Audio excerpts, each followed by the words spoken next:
नमस्कार विद्यार्थी मित्रांनो, बोलतो मराठी या पाठातील सेशन क्रमांक 3 या भागामध्ये तुमचे स्वागत आहे। या पूर्वीच्या पाठाच्या भागामध्ये आपण लेखिकेद्वारा मराठी भाषेचे वैशिष्ट्य पाहिले। त्यामध्ये लेखिकेने असं सांगितले की शब्दांची उत्पत्ती आपण जाणून घेतली पाहिजे, त्यामुळे आपल्याला नवीन नवीन शब्दांची माहिती मिळते, मराठी भाषेचं ज्ञान मिळायला उपयोग होतो। आता ह्या बोलतो मराठी या पाठाच्या सेशन क्रमांक 3 मधील पुढच्या परिच्छेदामध्ये लेखिकेला मराठी भाषेची कोणते वैशिष्ट्य सांगायचे आहे हे आपण परिच्छेदातून जाणून घेऊया। भाषेत आपण शब्द कसे उच्चारतो, कोणत्या अक्षराशी शब्द तोडतो या साऱ्यांना महत्त्व असते। सूतकताई हा शब्द जर सूतकताई असा लिहिला तर कसे वाटेल। आता इथे लेखिकेला सांगायचं आहे की आपण एखादी भाषा बोलत असताना त्याचे शब्द कसे उच्चारतो आणि त्या अक्षरांचे शब्द कसे तोडतो याला खूप महत्त्व असतं। जसे की सूतकताई हा एक शब्द आहे, पण त्याला बघा सूत वेगळा आणि कताई वेगळा। आता सूतकताई हा एक शब्द आहे, त्याचा सूत आणि कताई हा दोन शब्द मिळून बनलेला आहे, त्यामुळे त्याचा उच्चार पण व्यवस्थित होतो आणि त्याचा अर्थ पण व्यवस्थित निघत आहे। पण सूतकताई असा लिहिला तर तो चुकीचा शब्द होतो। तसंच अक्षरशः हा शब्द लिहिताना आपण जर श च्या पाठीमागे अनुस्वार नाही दिले आणि त्याला आपण अक्षरशः असं लिहिलं तर तो चुकीचा होणार आणि त्यामुळे असं वाटतं की एखाद्या मुलाचं नाव आपण ते लिहिलेलं आहे अक्षर आणि शाह हे आडनाव असतं की नाही, म्हणून अक्षरशः हा शब्द लिहिताना आपण तो कसा लिहितोय आणि कसा उच्चारतो हे अत्यंत महत्त्वाचं आहे। लिहिताना आपण श च्या पाठीमागे अनुस्वार दिले पाहिजे, नाहीतर मग अक्षरशः असं लिहिलं जाईल आणि त्याचं प्रोनाउन्सिएशन पण उच्चारण पण तसं होईल आणि असं त्याच्यामुळे असं वाटेल की आपण तो एखाद्या मुलाचं नाव लिहिलेलं आहे। असं कोणा मुलाचे नाव करून टाकणे बरोबर आहे का? तर अशा पद्धतीने आपण शब्द कसे लिहितो, कसे उच्चारतो ह्या सगळ्या गोष्टी मराठी भाषेमध्ये फार महत्त्वाच्या असतात। पुराणातली वांगी पुराणात या म्हणीचा अर्थ शोधण्यासाठी सगळ्या पुराणांमध्ये वांग्याशी संबंधित काय गोष्ट आली आहे हा शोध म्हणजे फुकट उद्योग ठरेल। आता बघा, पुराणातील वांगी पुराणात ही एक वाक्यप्रचार आहे किंवा म्हण आपण त्याला म्हणू शकतो, पण त्याला आपण तो कशा रीतीने चुकीच्या पद्धतीने मांडण्यात आलेला आहे आणि तो कसा रूढ झाला याचं पुढे लेखिका सांगत आहेत की तिथे मूळ म्हण काय होती, पुराणातली वानगी पुराणात। आता बघा, इथे वानगी हा शब्द पाहिजे, पण तो वानगीच्या ऐवजी वांगी झाला। तर वानगीचा अर्थ काय असतो की उदाहरण। वानगी ह्या शब्दाचा अर्थ असतो की उदाहरण। वास्तवात पाहायला गेलं तर वाक्यप्रचार काय आहे, पुराणातली वानगी पुराणात, म्हणजे पुराणातली उदाहरणं पुराणात। पण तो वानगी हा शब्द वाच्या नंतर न हा लिहायचा आहे, पण तो न लिहिण्याच्या ऐवजी तो अनुस्वार मध्ये वरती लिहिला जातो आणि त्यामुळे तो वानगीच्या ऐवजी वांगी झाला आणि त्यामुळे चुकीचा वाक्यप्रचार रूढ झाला। त्यामुळे बघा, मग आपण वाक्यप्रचारांचा अर्थ शोधायला गेला तो वांगी आपण म्हणतो वांगी हे खाण्याचा पदार्थ आहे की नाही, भाजीचं नाव आहे। तर पुराणातील वांगीचा तर काहीच तिथे अर्थ होत नाही, पण तिथे खरा वास्तविक अर्थ आहे वानगी। आपण त्याचा जर वाक्यप्रचाराचा अर्थ घेतला तर पुराणातली उदाहरणं पुराणात असा होतो की नाही। पुराणातली वानगी पुराणात म्हणजे वानगी म्हणजे उदाहरणे, पण वानगी झाली वांगी आणि आपण शोधत राहिलो वांग्याविषयीच्या गोष्टी। मग अशा रीतीने चुकीचा शब्द त्याचं उच्चारण चुकीचं झाल्यामुळे किंवा अक्षर चुकीचं जोडलं गेल्यामुळे काय होते, अशी फजिती होत आणि त्यामुळे अर्थाचा अनर्थ होतो।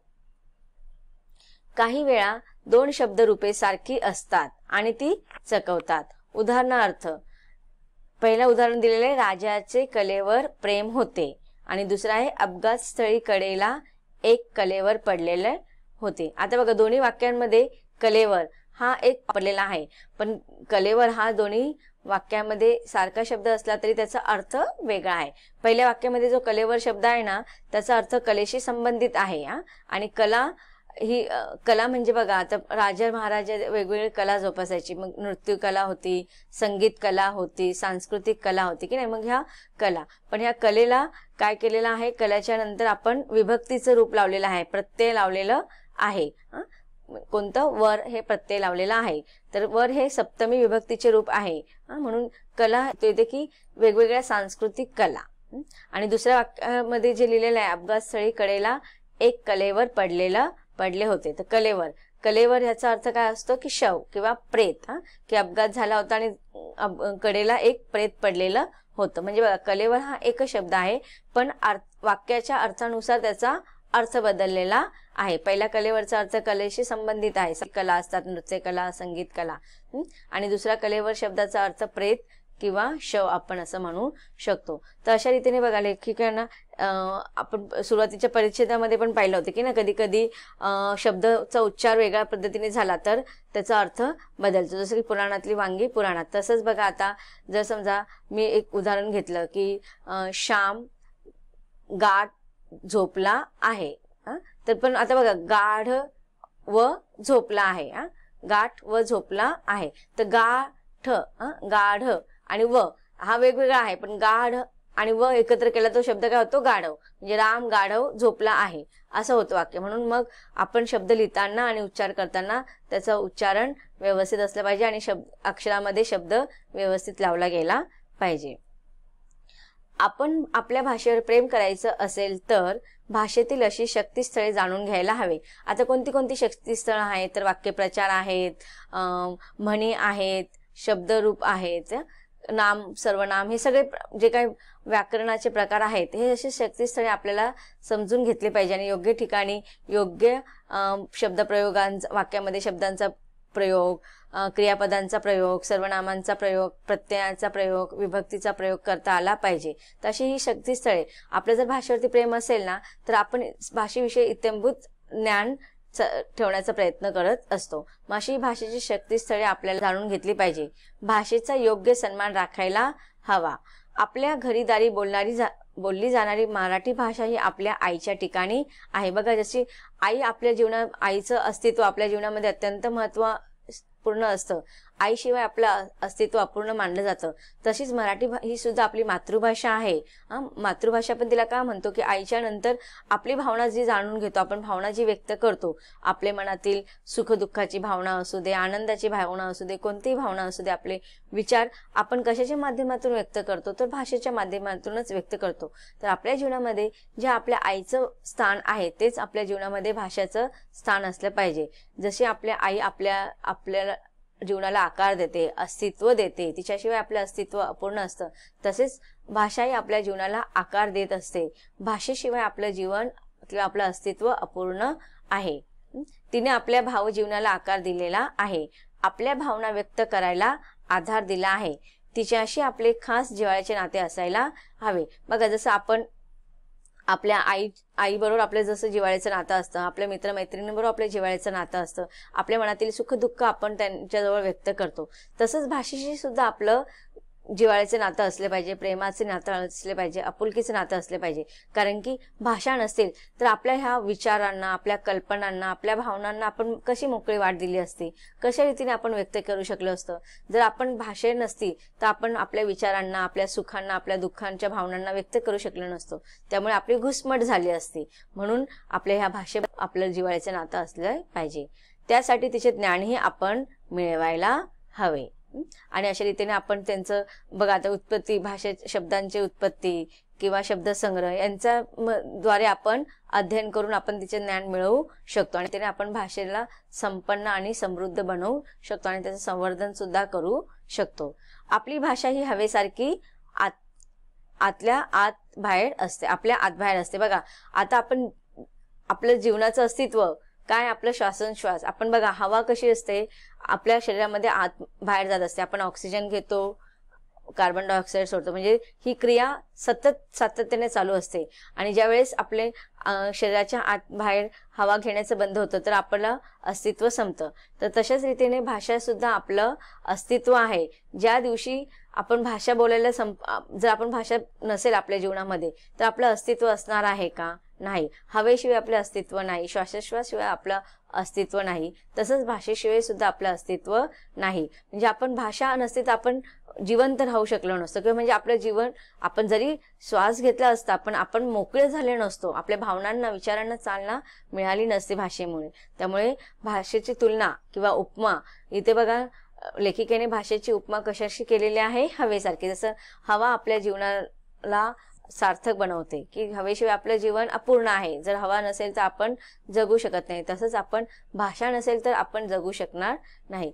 तिच्या जीवनातील महत्त्वाचे स्थान आपण कायम ठेवायला हवे. आपण बघा, आज मराठी भाषेला आपण दुय्यम दर्जा देतो आणि इंग्रजी भाषेला आपण प्रथम स्थान देतो.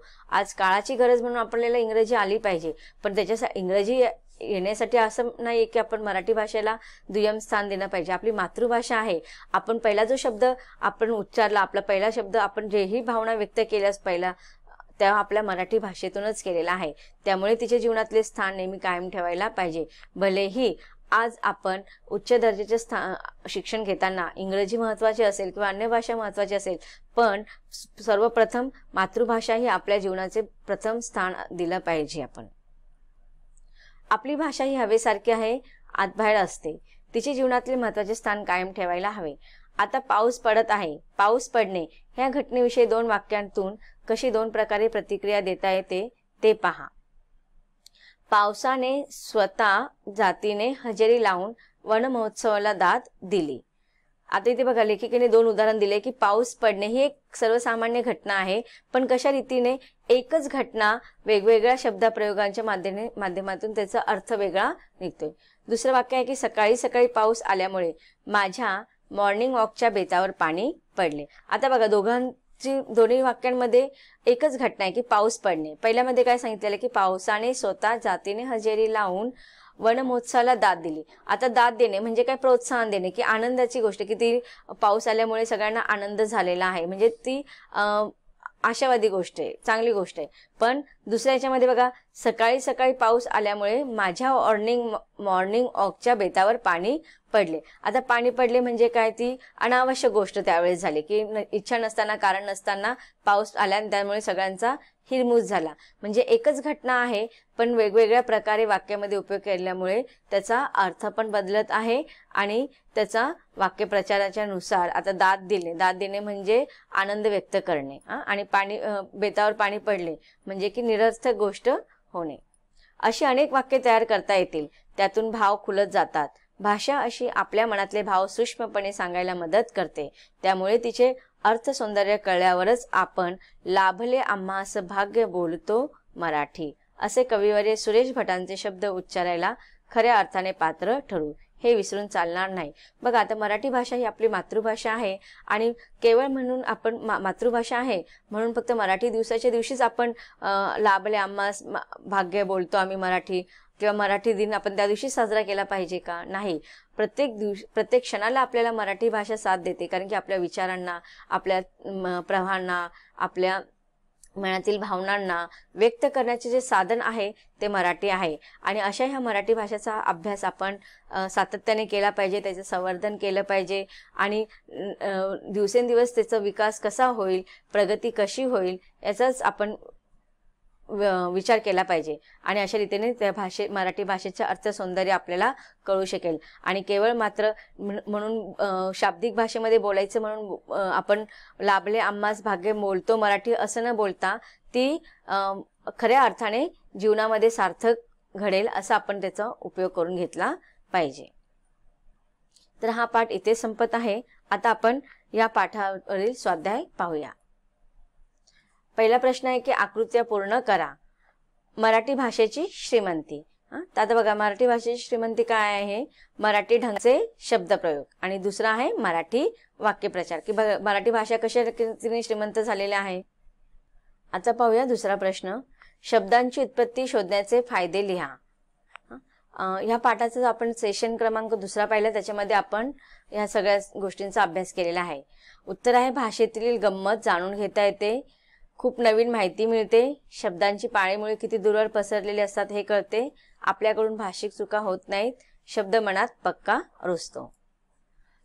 नंतरचा प्रश्न आहे की पाठाच्या आधारे खालील चौकटी पूर्ण करा. मराठी भाषेची खास शैली. उत्तर आहे याचा वाक्यप्रचार. दुसरा आहे मराठी भाषेला लेखिकेने दिलेली उपमा, हवा. शब्दांचा अर्थ जाणून घेण्याचे साधन. उत्तर आहे शब्दकोश. गटात न बसणारा शब्द ओळखून चौकटी पूर्ण करा. ऐट, डोल, रुबाब, चैन. तर याचं उत्तर काय येणार? चैन. कपाळ, हस्त, ललाट, भार. आता बघायचे हे चेहऱ्यावरचे सगळे अवयव आहेत, कपाळ, ललाट, भाल, पण हस्त हात. तर हा हस्त हा संस्कृत शब्द आहे म्हणून तो वेगळा आहे. ई विनोद, नवल, आश्चर्य, विस्मय. त्याच्यामध्ये विनोद हा शब्द गटात न बसणारा आहे. ई संपत्ती, संपदा, कांता, दौलत. तर याच्यामध्ये कांता हा वेगळा शब्द आहे. उ प्रख्यात, प्रज्ञा, नामांकित आणि प्रसिद्ध. तर याच्यामध्ये प्रज्ञा हा गटात न बसणारा शब्द आहे. पुढचा प्रश्न आहे की खालील शब्दसमूहाबद्दल एक शब्द लिहा. अ पसरवलेली खोटी बातमी. उत्तर आहे अफवा. आ ज्याला मरण नाही असा. उत्तर आहे अमर. ई समाजाची सेवा करणारा, समाजसेवक. ई संपादन करणारा, संपादक. आता आपण स्वमत पाहूया. अ तुम्ही शहाणे आहात या वाक्यातील शहाणे या शब्दांचा अर्थ छटा लिहा. उत्तर आहे तुम्ही शहाणे आहात असे अनेकदा म्हटले जाते, त्यावेळी ऐकणाऱ्याच्या समजूतदार. पुढील प्रश्न पाहूया. तुम्ही शहाणे आहात या वाक्यातील शहाणे या शब्दांचा अर्थ छटा लिहा. तुम्ही शहाणे आहात असे अनेकदा म्हटले जाते, त्यावेळी ऐकणाऱ्याच्या समजूतदारपणावर, त्याच्या विवेकावर बोलणाऱ्याचा विश्वास असतो. आई आपल्या मुलाला हे उद्गार ऐकवते, तिच्या मनात आपल्या मुलांबद्दल अशी खात्री असते. मात्र प्रत्येक वेळेला तुम्ही शहाणे आहात या वाक्याचा असा सरळ, प्रांजळ व निष्कपट अर्थ असतोच असे नाही. काही व्यक्ती मुळात चूक लपवण्यासाठी बुद्धीचा दुरुपयोग करतात. कधी कधी तर काही माणसांना हे कळत नाही. कितीही समजावून सांगितले तरी त्यांना ते समजतच नाही. मग त्यांना तुम्ही शहाणे आहात असे ऐकावे लागते. येथे शहाणे हा शब्द वापरलेला असला तरी आपण किती मूर्ख आहात असेच म्हणत असतो.